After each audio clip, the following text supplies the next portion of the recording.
बुलेटिनमध्ये स्वागत। एक महत्त्वाची बातमी आहे। महाराष्ट्र एटीएसने मोठी कारवाई केलेली आहे। दहशतवादी कारवाई प्रकरणात छापा टाकण्यात आलेला आहे। भिवंडी इथल्या पडघा इथं हा छापा टाकला गेलाय। राज्यभरातील एटीएसची पथकं भिवंडीमध्ये दाखल झाली आहेत। 22 जणांच्या टीमने भिवंडी पडघा इथं कारवाई सुरू केलेली आहे। या कारवाईत मोठी माहिती समोर येईल अशी शक्यता आहे।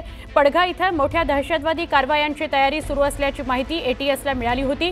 त्यामुळे एकूण 20 एटीएसची पथकं इथं कारवाई करतात। भिवंडीतलं पडघा इथं मोठी कारवाई आहे। दहशतवाद प्रकरणात छापा टाकण्यात आलेला आहे। आमचे प्रतिनिधी अजित मांढरे यांच्याशी बोलूया।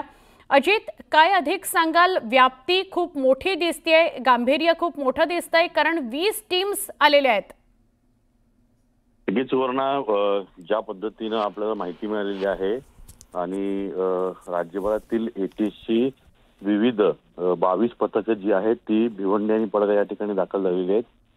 या परिसरामध्ये प्रतिबंधित काही दहशतवादी संघटना होत्या, काही संस्था होत्या, त्यांच्या संदर्भात ही मोठी कारवाई आहे बोललं जातं।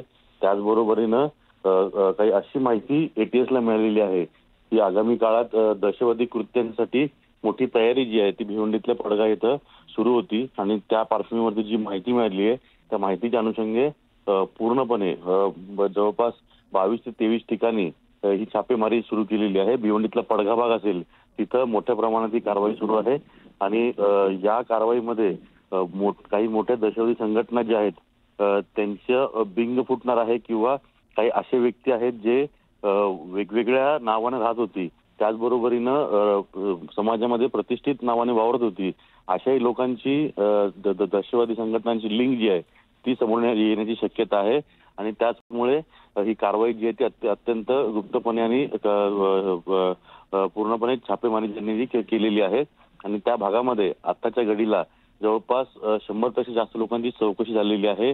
आपल्याला माहिती आहे की सिमी ही प्रतिबंधित दहशतवादी संघटना आहे, संस्था आहे, ज्या संस्थेवरती भारताने प्रतिबंध आणलेले आहेत आणि त्या संस्थेला पुन्हा उजागर करण्यासाठी किंवा त्या संस्थेला पुन्हा जन्म देण्याकरता एक मोठा प्रयत्न जो आहे तो भिवंडी पडघामध्ये सुरू आहे अशी माहिती मिळताच त्या ठिकाणी मोठी कारवाई करण्यात आलेली आहे। नक्की या कारवाई संदर्भातले सगळे अपडेट्स अशी तुमच्याकडनं परत घेत राहू। तुर्तास धन्यवाद माहिती दिल्याबद्दल।